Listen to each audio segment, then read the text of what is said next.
Seja bem-vindo, meu amigo, minha amiga, ao canal Amendoim Amador. Eu sou o Marcelo Jesus e hoje estou aqui para conversar com você sobre a Copa do Mundo de 2026, vencida pela Espanha. Glória a Deus. Bora lá?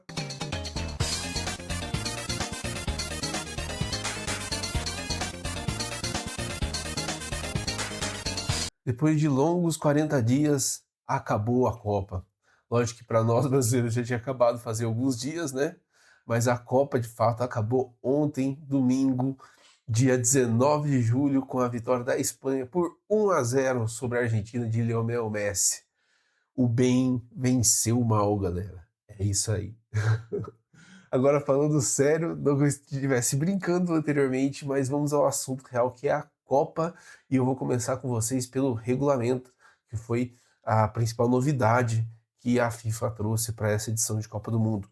Então, eu vou compartilhar com vocês aqui algumas telas para a gente ir conversando e entendendo melhor tudo que a gente viu de diferente nessa Copa, que a gente pode destacar e o que a gente pode pensar de reflexos no futebol brasileiro e até reflexos no futebol brasileiro e mundial, né? Várias coisas foram alteradas aí nas regras do futebol para essa Copa, começaram a vigorar a partir dessa Copa, então a gente tem bastante assunto para discutir aqui. Então deixa eu compartilhar com vocês. A grande novidade é o aumento de seleções, né? Até a Copa de 2022 no Catar eram 32 seleções, dividido em 8 grupos de 4, em que passavam os 16 melhores, né? O primeiro e o segundo de cada grupo. Nessa Copa, a gente teve uma expansão razoável, né? Foram 16 equipes a mais, foram 48 seleções, divididas em 12 grupos de 4 equipes cada, sendo que os 2 primeiros se classificavam automaticamente e os 8 melhores terceiros se classificavam também para uma fase de playoff, ou 32 avos, que o pessoal chamava, né, mas muita gente também chama de playoffs. Acho que playoffs fica mais fácil da gente gravar e conversar, mas pode ser 32 avos também, tinha que achar um nome melhor, né, essa parada aí fica muito artificial, parece.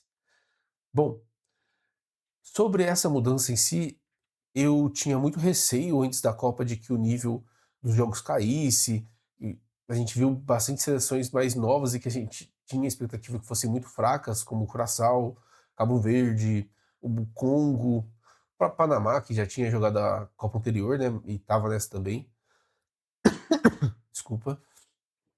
Então, a expectativa era de que o nível dos jogos diminuísse, caísse um pouco. E eu estava completamente errado, achei que os jogos foram muito bons, muito equilibrados, mesmo as seleções menores, visto Cabo Verde e a história que fez, né, chegou a se classificar para a fase de playoffs e levar o jogo com a Argentina para a prorrogação, de maneira histórica. Então, não teve tantas goleadas, a gente tem aquele 7-1 de Curaçao, tem um 6-0 do Canadá ali sobre o Catar com um jogador a menos e num jogo muito diferente, porque tinha tido a lesão de um jogador, uma lesão muito grave, e aquilo motivou muito os jogadores e a própria torcida. Então, foi uma Copa de poucas goleadas, principalmente pelo bom nível apresentado por todos os times, até a Jordânia, cara, que era uma seleção assim que Iraque, seleções que pelo menos para mim, na minha cabeça, eram seleções muito fracas e que se mostraram seleções competitivas. Podem ser fracas, perderam seus jogos, não se classificaram, mas mostraram futebol. Vieram disputar, bateram de frente. O Cazaquistão também, né, outra seleção de um nível um pouco menor. Então, aqui nos grupos a gente pode ver que teve aqui no grupo A teve o México, né, com 9 pontos, num grupo fraco, né? Muito fraco esse grupo A aqui, assim como o grupo B também muito fraco. Suíça foi a líder. O grupo do Brasil já era um grupo um pouco mais enjoado com o Marrocos, e a Escócia também não é boba de bola, né? Tinha bons jogadores. Os Estados Unidos surpreendeu, fez uma boa Copa também. A Alemanha, que até passou em primeiro, mas não, né, chegou a perder um jogo ali contra o Equador. Foi contra o Equador que perdeu o jogo, inclusive deu a classificação para o Equador ali em terceiro. Então você pode ver que, apesar dos grupos não serem muito fortes, teve poucos grupos em que você teve um líder muito destacado. Você tem aqui no grupo da Argentina com 9 pontos, mas num grupo que era fraquíssimo, e mesmo assim a Argentina não, nossa, não é que fez grandíssimos jogos, né? Jogou ali para ganhar. Você teve a França que essa sim mostrou um bom futebol durante toda a Copa, exceto na semifinal, né? Mas um bom futebol e dominou o seu grupo. E teve o outro com 9 pontos foi o México, né? Então você pode ver que todo mundo perdeu algum ponto no meio do caminho. Não foi tão fácil assim quanto se pensava. Então, eu gostei né, na questão do regulamento da quantidade de equipes. Eu gostei, achei que foi legal.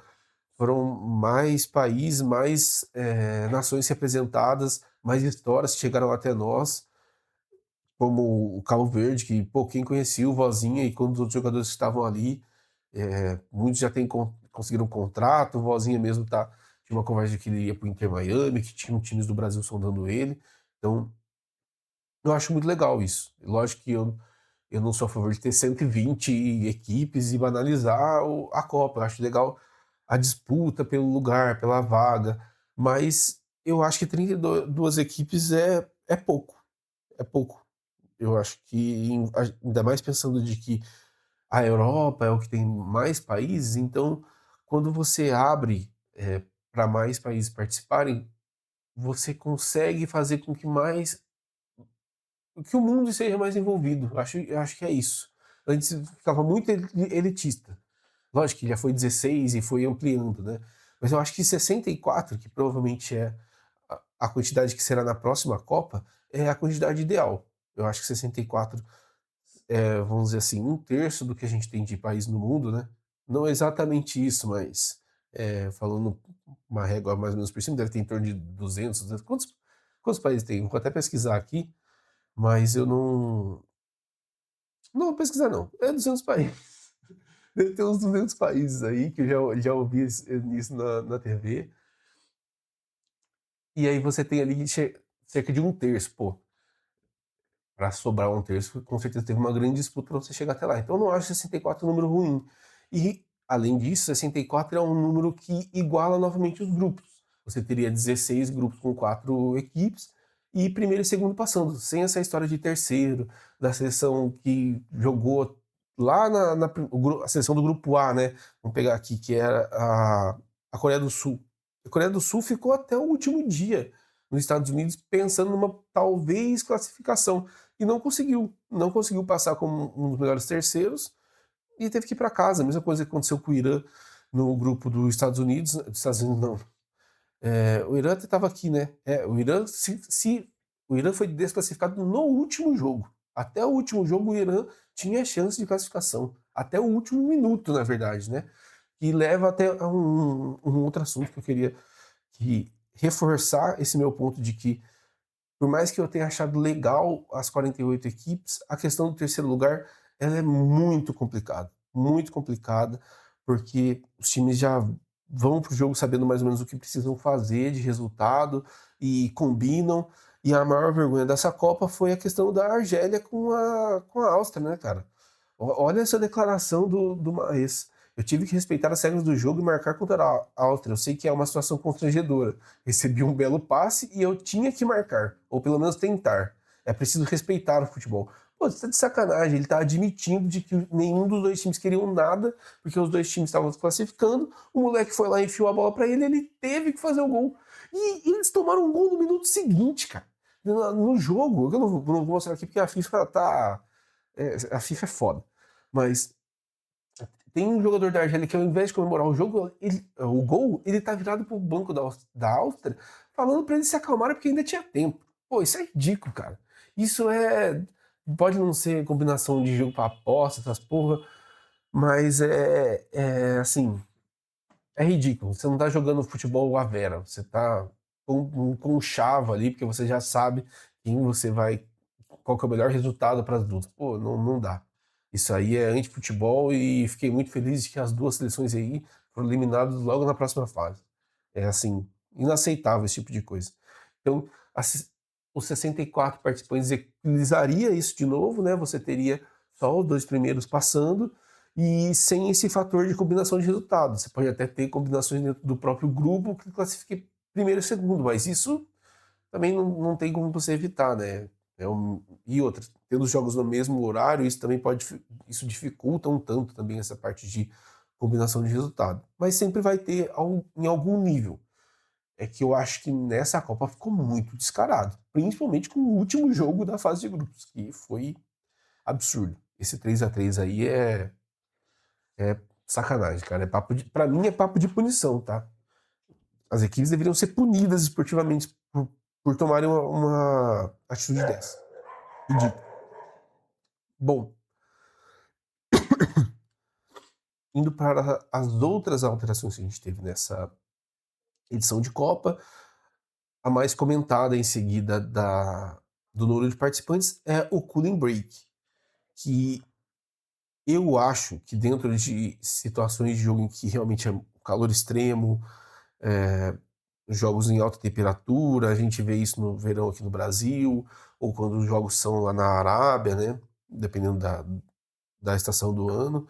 Eu acho totalmente cabível, é humano, né? O jogador tá ali pô, desidratado, correndo pra caramba, e dependendo das condições, eu acho sim que deve ter uma pausa ali para que eles se reidratem e voltem ao jogo. Mas institucionalizar isso como foi na Copa, de que todos os jogos teriam um cooling break, eu acho que é uma opinião não que é difícil, porque muitas pessoas têm a minha opinião de que o clean break é ruim, de que ele quebra o ritmo do jogo, que ele quebra a dinâmica do futebol. O futebol nunca foi isso, sempre foi uma batalha ali de 45, 50 minutos. E fazer o que? Na hora do intervalo, você tem um intervalo para acertar e depois é jogo de novo. E eu sempre fui a favor da ideia de um tempo. É uma ideia que eu sempre tive desde pequeno na cabeça, que, pô, deveria ter pelo menos uma chance do técnico falar assim, eu quero um tempo ali de 1 minuto para conversar com os meus jogadores. Mas eu não sei se isso seria bom também. Mas eu acho que o cooling break, ele quebra, cara, o ritmo. E isso nas estatísticas dos jogos eram sempre muito claros. Logo depois do cooling break, o time que estava se destacando muitas vezes caía de nível, porque o outro time conseguia se arrumar ali com as táticas que o técnico tinha passado para ele, conseguia se ajeitar. Se o time estava sofrendo muita pressão, era o momento dele conseguir respirar, escapar. E o futebol vai virar um esporte de 4 quartos, igual o basquete? É isso mesmo que a gente quer pro futebol? Eu, particularmente, não quero. Eu gosto do futebol com 2 tempos, 45 minutos dos dois, é uma dinâmica que esgota, que exige fisicamente do jogador, exige inteligência, paciência, controle, porque ter é, você só vai ter as instruções do seu professor, do seu treinador lá no intervalo, então exige muito do mental e do físico do jogador. E quando você traz uma parada no meio de cada tempo, você ameniza isso. É mais fácil para o jogador lidar, ele não depende mais. Lógico que é ele que vai entrar em campo, ele que vai mudar a partida, mas você tem uma influência muito grande do ritmo, da forma como o jogo se desenrola. E eu acho que. Eu particularmente não gosto. Eu particularmente não gosto. Acho que muda muito com a dinâmica do jogo. Acho que já ter um intervalo de 15, 20 minutos ali já é o bastante para realmente conseguir mudar e, né, não sei. Eu ainda talvez preciso embasar melhor esse meu argumento, mas o que eu sinto é que eu não gosto. Eu não gosto além da questão de que isso aconteceu numa Copa dos Estados Unidos. Então, não me parece que é por causa do calor. Me parece que é para ter um espaço para Michael Lobby fazer a publicidade dela em todas as paradas. Todas as paradas está lá a cerveja fazendo propaganda. Ou é a Bet na Casa TV. É um espaço a mais de mídia que você pode vender no meio do jogo. E você sabe que o cara vai estar ali. E não é um intervalo que o cara vai sair, vai tomar um negócio, vai no banheiro e ele não tá assistindo a propaganda. Não, ele daqui 1 minuto vai voltar ao jogo, ele vai estar ali no sofá, ele vai assistir a publicidade. Então, é um puta de um espaço de marketing para a FIFA e para os detentores dos direitos da Copa. E a gente tem que engolir, né? Assim como muita gente reclamou das propagandas de bet da Cazé TV, que eu não gosto, mas eu acho que é um pouco hipocrisia reclamar agora, porque isso é em todo lugar. Isso tá na Globo. Tem um canal no Pay-Per-View da Globo que é voltado pra aposta. Tem um cara comentando aposta o tempo inteiro, com odds e tudo. Porra, aí a Cazé TV que é o problema. Eu acho que tá errado, eles mudaram tanto a questão da publicidade ali, de como eles faziam, mas eu acho que bater nisso agora é um pouco covarde, vamos dizer assim. Então eu não gosto quando o futebol ele é alterado em prol não do esporte, mas em prol de dinheiro, de influência, de capital, de política. É o Trump tirando o cartão do jogador dele, é o árbitro brasileiro sendo investigado, é o cooling break para favorecer a publicidade, é um intervalo de final de Copa do Mundo de 30 minutos, porque eles querem fazer o showball deles. Eu, eu não gosto. O futebol, para mim, não é isso. Lógico que ele já por mais que eu esteja dizendo esse não é isso para mim, blá, blá, ele já é um ativo do mercado. Ele já é. A gente tem o futebol brasileiro tomado pelas bets, no exterior também. A publicidade, os jogadores só ganham tanto dinheiro assim porque eles são grandes agentes publicitários. Eles vendem a publicidade. É por isso que cola tanto dinheiro no futebol, porque você tem a atenção das pessoas por 90 minutos ou por 40 dias. Por 40 dias eu estive voltado para a Copa. Eu sei que é a Mike Lobby que fazia publicidade no Cooling Break. Pô, Marco, eu nunca conheci o que era Mike Lobby. Nunca tomei essa porra dessa cerveja. Agora eu sei que é. Eu conheço a Bet tal, a porra do Brasileirão Betano. É isso, cara. O futebol ele já foi dominado pelo mercado. E eu tenho direito de não querer, mas a gente também tem que ser um pouco pragmático de saber que isso vai acontecer. Então, na questão do cooling break, eu sou contra. Quer dizer, se for por questão de calor, do jogo e tudo mais, eu sou totalmente a favor. Mas no intuito que ele foi implementado, apesar dele ter sido usado com a desculpa do calor dos Estados Unidos e tudo mais, eu acho que não foi para isso. Eu acho que foi a desculpa que eles usaram para conseguir colocar mais um espaço de publicidade dentro do jogo.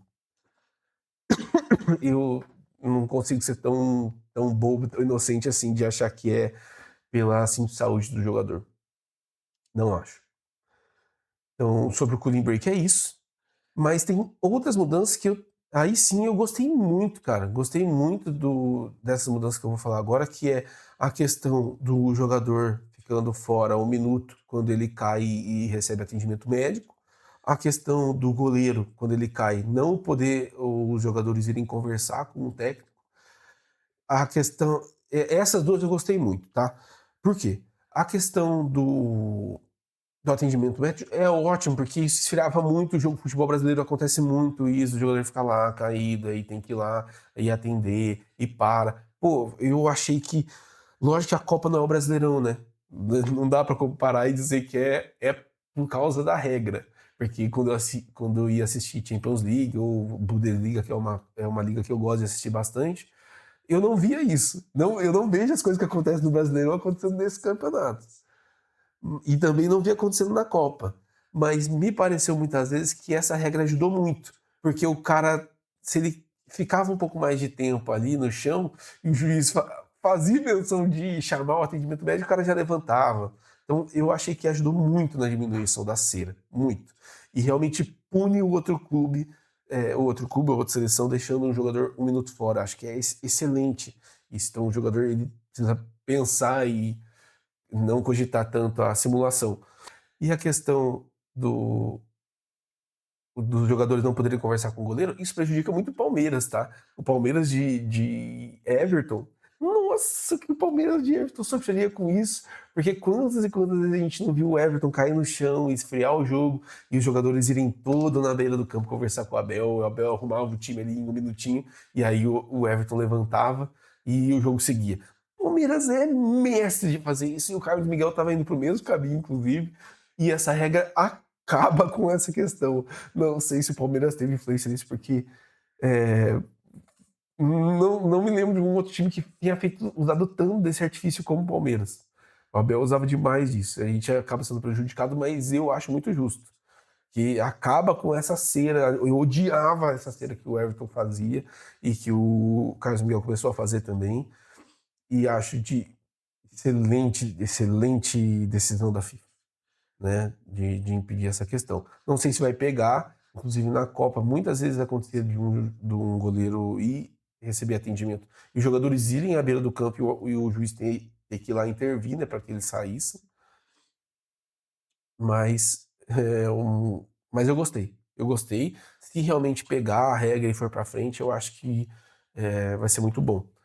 Quanto a outras mudanças, como a questão do tempo ali na cobrança de tiro de meta e de lateral por parte dos jogadores, eu senti que isso não fez muita diferença, até porque os jogadores começaram a usar outros artifícios. Às vezes o jogador demorava para pegar a bola para bater o lateral, porque sabia que a partir do momento que pegasse na bola já teria contagem. Mesma coisa com os tiros de meta. Então é uma regra muito fácil de ser burlada. Acho que não vai fazer muita diferença a longo prazo. Mas essas outras duas, sim.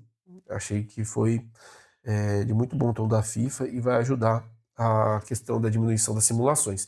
Inclusive, uma outra coisa que eu achei, eu não entendi no começo, que para mim era usado numa outra situação, e na FIFA, durante a Copa, aconteceu de outra maneira, e eu achei muito legal, que é quando o jogador toma amarelo por uma falta e o jogador, na verdade, não tinha cometido, tinha sido uma simulação, ele inverte o lance e o cara toma amarelo por simulação. Porra, isso é do caralho.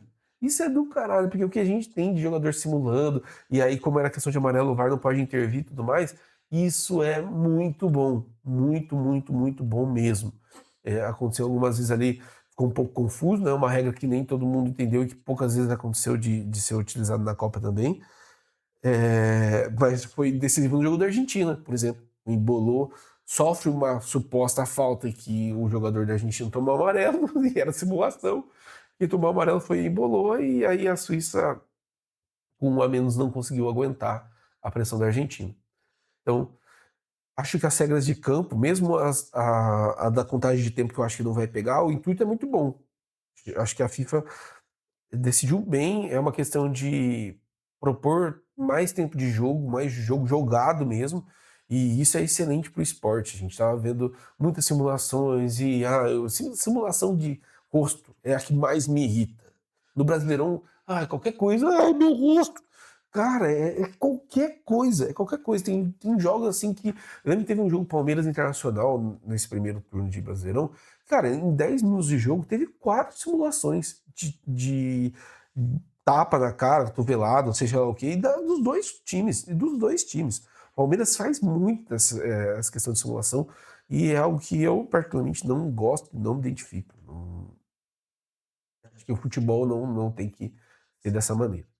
Então, gostei muito dessas mudanças de regra, achei que foram excelentes para o desenrolar do jogo. Eu achei que os jogos foram jogados mesmo, teve muito mais bola rolando do que simulação. Mesmo a Argentina, que adora usar desse artifício, não vi ela conseguindo fazer. Não percebi, pelo menos. Posso não ter prestado tanta atenção nos jogos quanto eu deveria, mas eu não percebi isso. Bom, então eu acho que sobre a Copa a gente, né, deu um apanhado geral bem legal sobre as mudanças e o que aconteceu e como isso aconteceu, né, o que eles trouxeram.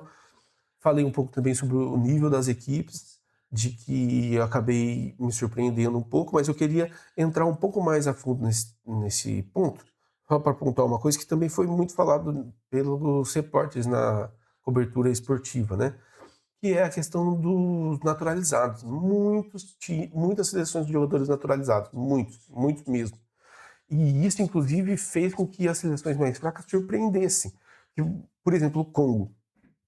Era uma seleção que eu particularmente não conhecia, mas tinha jogadores ali como Wan-Bissaka, que teve passagem pelo Manchester United, o Nzembe, zagueiro que também teve passagem pelo Manchester United, os dois jogam na Premier League, o próprio Wissa, atacante do Newcastle. Então, as naturalizações e essa maior identificação dos jogadores com, principalmente os países africanos, né, ou de países colonizados, porque a gente vê isso muito no Caribe também.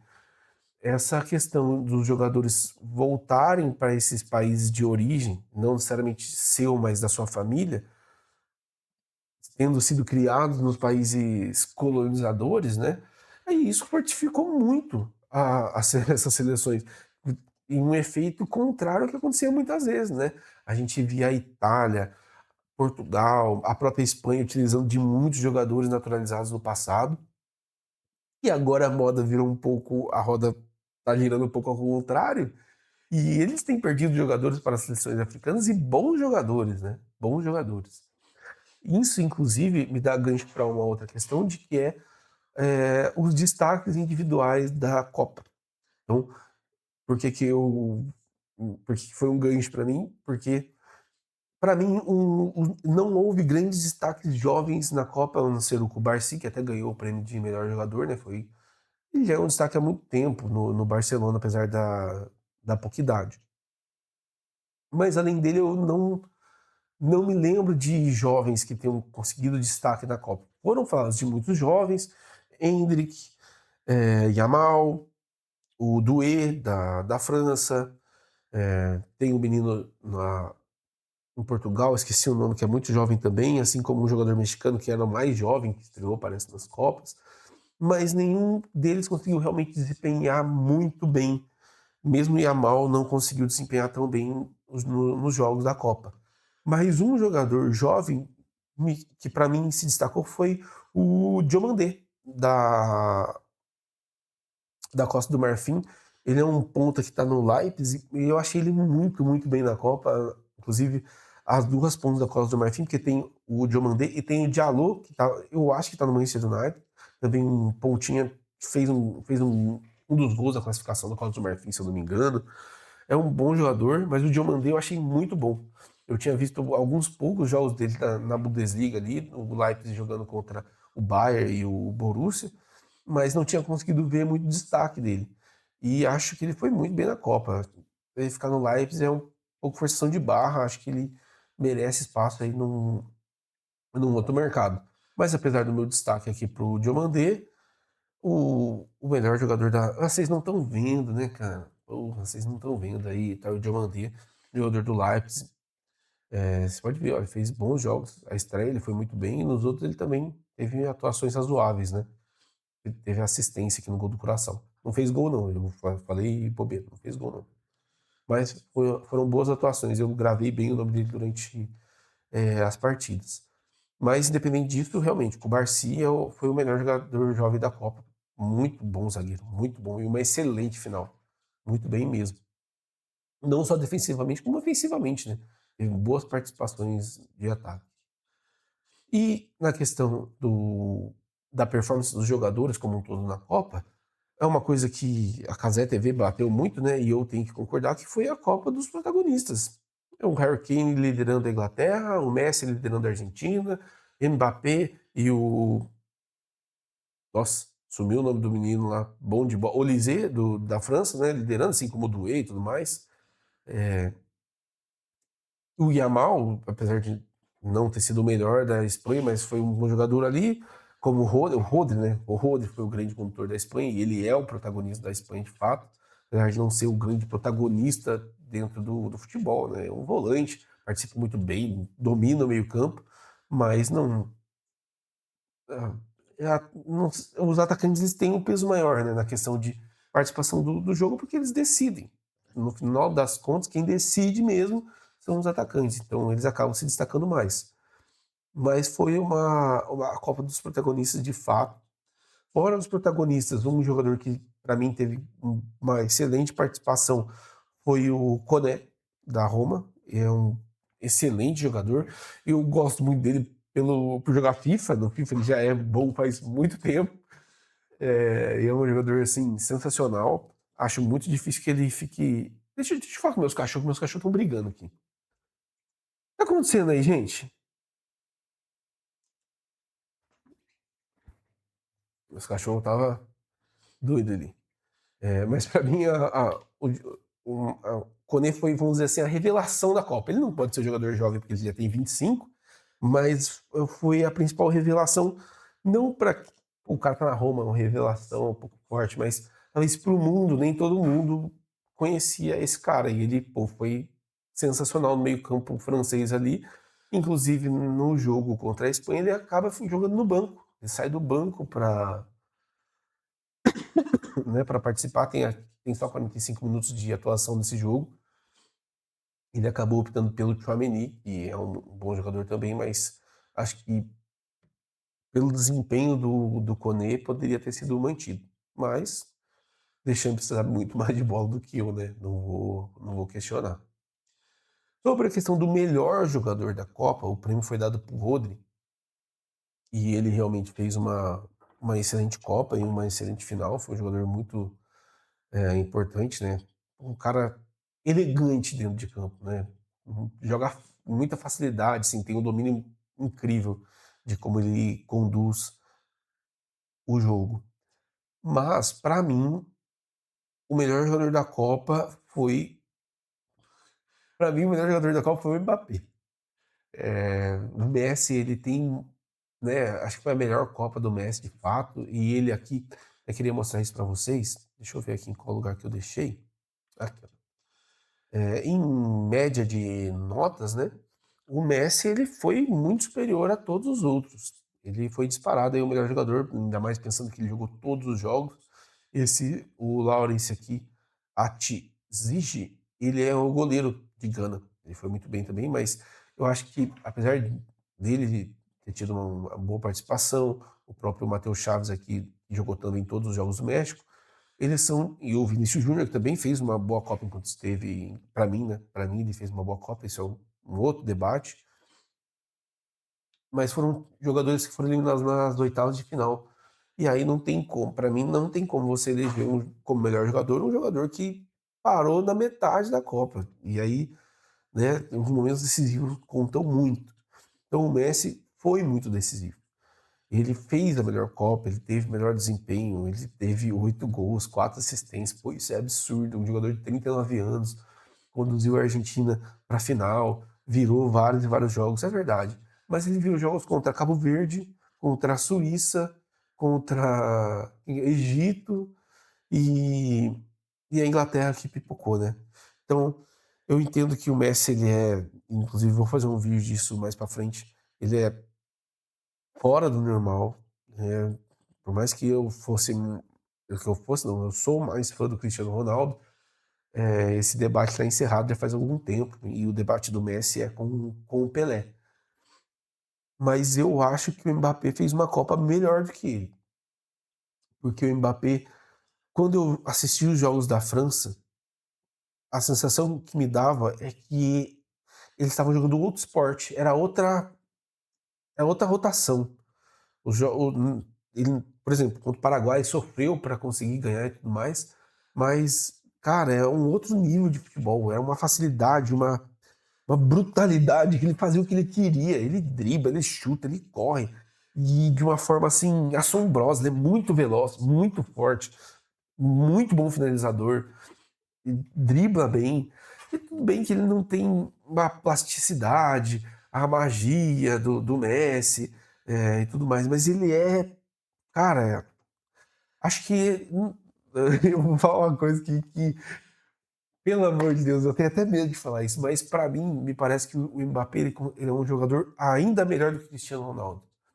Parece que ele, não sei, cara, ele é absurdo. O tino que ele tem para fazer gol, e não que o Cristiano Ronaldo não tivesse, né? Pelo amor de Deus, mas é não sei, é um, cara, parece que é natural pro Mbappé ser esse absurdo físico que ele é, né? O Cristiano Ronaldo ele sempre foi também absurdo fisicamente, mas sempre foi algo de muito treino e muita exigência. E eu sei que o Mbappé também treina pra caramba, assim como o Messi também, mas parece que o Mbappé ele tem mais jeito de jogador.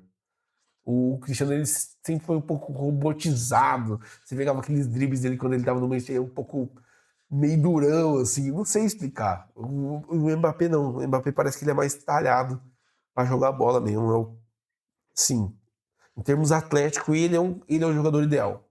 Eu acho que eu posso dizer isso. Em termos atléticos, o Mbappé é o jogador ideal. E hoje ele tá num auge com uma vontade que ele consegue fazer o que ele quiser. Não conseguiu ganhar da Espanha, é verdade. Não é tudo que ele quiser. Também perdeu pra Argentina na final da Copa passada, né? Mas é um jogador assombroso, assim. Assombroso. Parece que é outro esporte.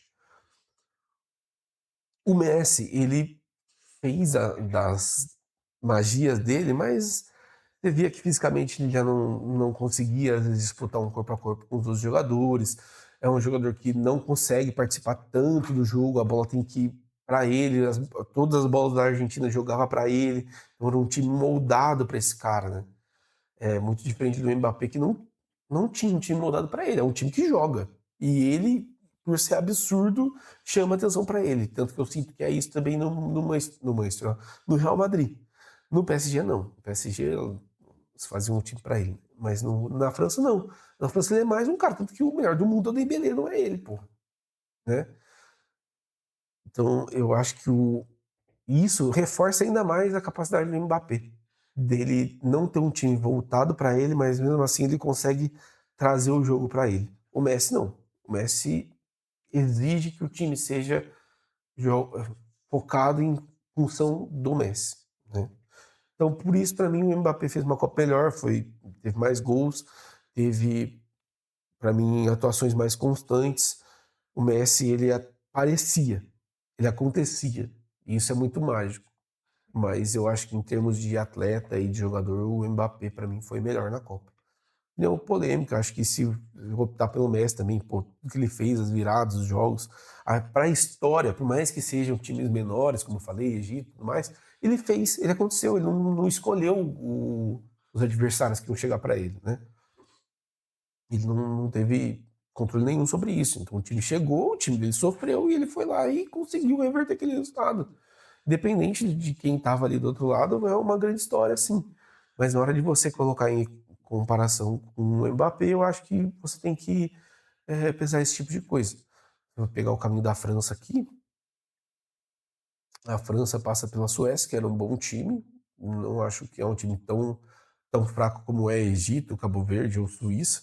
Tem jogadores de destaque como o Gyökeres, como o Isaac, sei lá como é que fala. Passa pelo Paraguai, que também não é um time ruim, né? Conseguiu segurar bem o jogo ali. E contra Marrocos, que é uma seleção fortíssima, né? Fez um bom jogo contra o Marrocos e acabou perdendo para a campeã. E a Espanha, que, bom, a Espanha para mim não teve um bom futebol durante a Copa inteira, mas ela joga de um jeito tão encaixado que ela consegue controlar todos os jogos, né? Ela não precisou fazer muito para acontecer. É natural. Os jogadores são tão habilidosos e são tão encaixados naquele treino, naquela formatação de jogo, que as coisas acontecem para a Espanha. Essa é a minha sensação, sim. E aí, indo até para a questão da final e do título, para mim, a França ou a Argentina eram as que mais mereciam o título, porque a Argentina, pela superação que apresentou durante toda a competição, e, e pela história que o Messi conseguiu criar e tudo mais. Então, pô, seria sensacional se o Messi ganhasse. Acho que coroaria ele como o maior jogador da história. Agora fica um pouco debate, mas para mim isso é assunto para um outro dia. Ele é, sim, né, o melhor jogador da história. Não, acho que o Pelé foi ultrapassado nessa aí, mas é um outro debate. E a França pelo futebol que apresentava. É, muito bons jogos, bonito de se ver, agradável, era um futebol, vamos dizer assim, futebol ideal, né? O que a gente gosta é velocidade, chute, drible e um time muito ofensivo, com muita qualidade de jogo. E a Espanha tem também muita qualidade de jogo, mas é uma forma de jogar e, cara, eu acho que é uma forma profissional de jogar futebol. Acho que é isso. Não, porque por que eu digo isso? Porque para mim, no futebol, a essência do futebol é muito do sentimento, né? E eu acho que a Argentina trouxe isso muito para a Copa, né? A vontade, a raça, o querer jogar, o querer ganhar. querer defender a sua nação. Não que os jogadores espanhóis não tenham isso, claro que tem, mas o sentimento sempre foi o que mais carregou o futebol. Tanto esse sentimento de vontade, quanto o sentimento de querer driblar, de querer ser moleque, de querer fazer o seu show, de mostrar a sua habilidade, né? Então o sentimento sempre foi algo que moveu o futebol. E a Espanha, por que que eu digo que ela é profissional? Porque ela tenta tirar essa questão do sentimento, da subjetividade, e ela traz um futebol pragmático, no sentido de que vamos tocar a bola com o máximo de técnica possível e a gente vai treinar essa técnica para ficar o mais apurado, e quando as coisas acontecerem, a gente simplesmente vai fazer isso aqui e as coisas vão acontecer. Independente de vontade, de sentimento, é algo robótico. E acho que isso tira um pouco do encanto do futebol, assim, para mim. Né? Eu não gosto de ver tanto o jogo da Espanha por isso. Eu acho que é muito quadradinho, é bonito. Lógico que é bonito, pô. As trocas de passe do caramba no meio de campo aí, tudo de primeira. Pô, legal, mas me cansa um pouco. Eu gosto de um futebol um pouco mais humano, de tentativa e erro, de drible, e vai para cima, e superação e sentimento, do que esse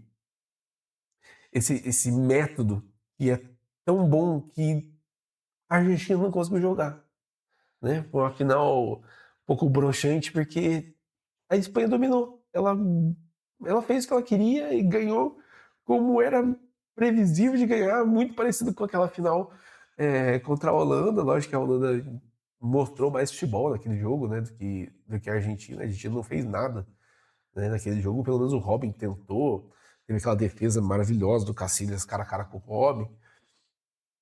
Então, eu acho que a Espanha ela tira um pouco dessa magia do futebol, mas não dá para reconhecer o quão capazes eles são, o quão bons jogadores eles são.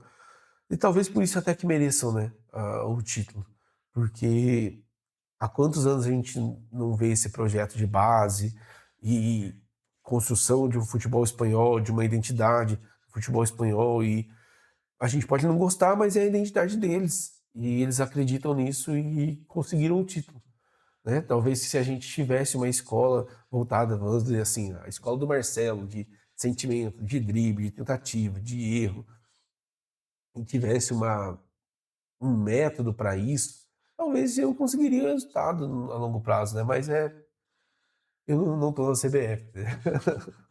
Eu não estou na CBF, mas acho que a Espanha teve um futebol pragmático e tirando a França, né, que era para mim a única que conseguiria parar a Espanha, não tinha ninguém, né? Mesmo a gente, acho que todo mundo acreditou que a Argentina de Messi, pela magia que ele traz, conseguiria trazer alguma coisa, mas não dá. Os caras são bons demais. Vai ser necessário alguém com capacidade e também planejamento para conseguir superar adversários tão difíceis como a Espanha, como a França, que também vem, né, construindo uma forma de jogar em todo um tempo. A Alemanha também, mas a Alemanha vem de muitos fracassos seguidos, né? Eu vou fazer até um vídeo nos próximos dias de qual é a seleção mais próxima do Hexa. É uma provocação que eu vou fazer.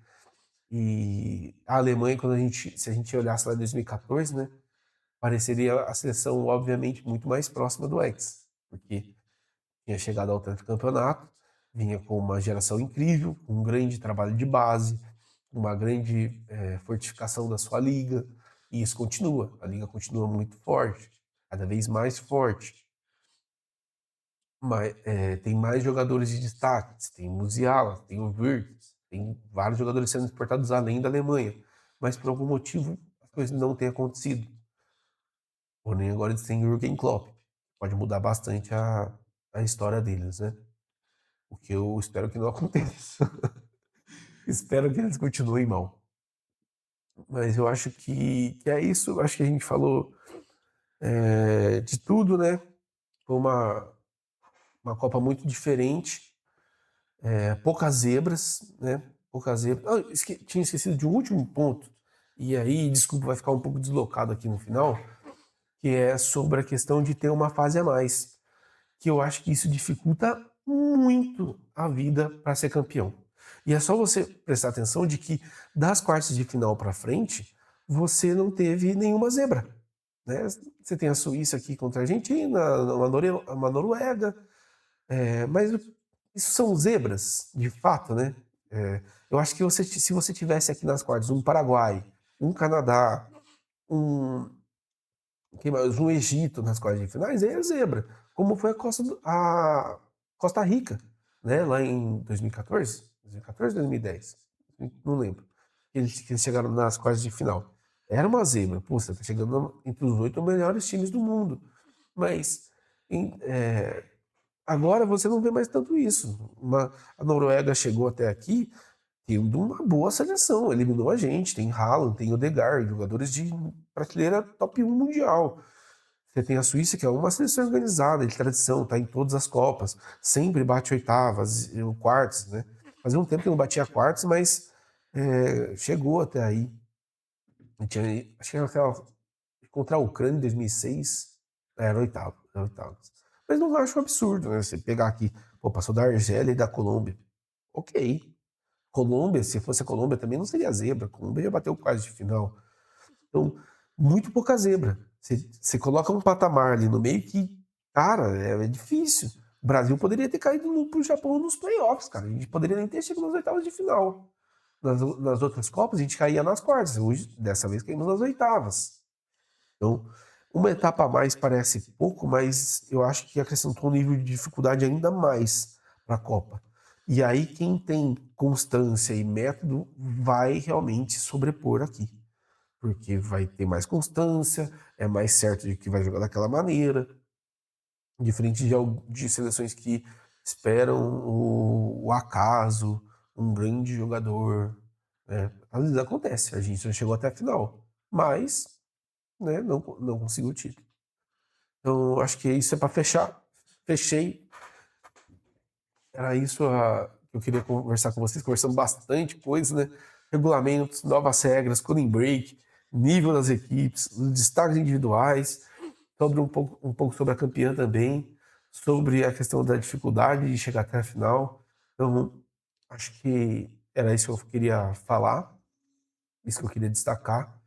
Espero que, se você eu não consigo acreditar muito que alguém chegue até o final aqui de um vídeo desse, que vai ter o quê? Quase 1 hora e 40 minutos.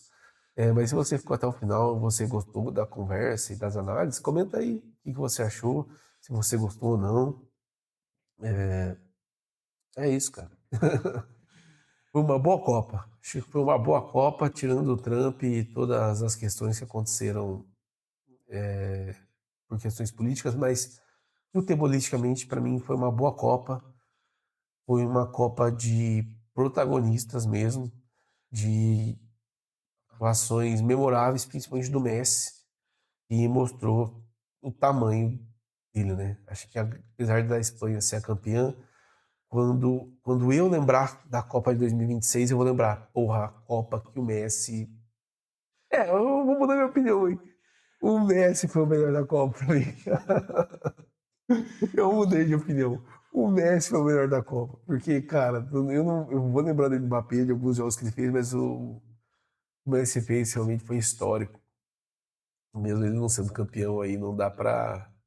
Não dá, não dá. Pô, a Copa eu vou lembrar do cara. A Copa eu lembro de 2026, vou lembrar do cara e ele não foi o melhor da Copa. Pô, Marcelo, aí eu tô errado mesmo. Tô errado. Messi, desculpa. Foi o melhor. É isso, gente. Abraço. Avante palestra.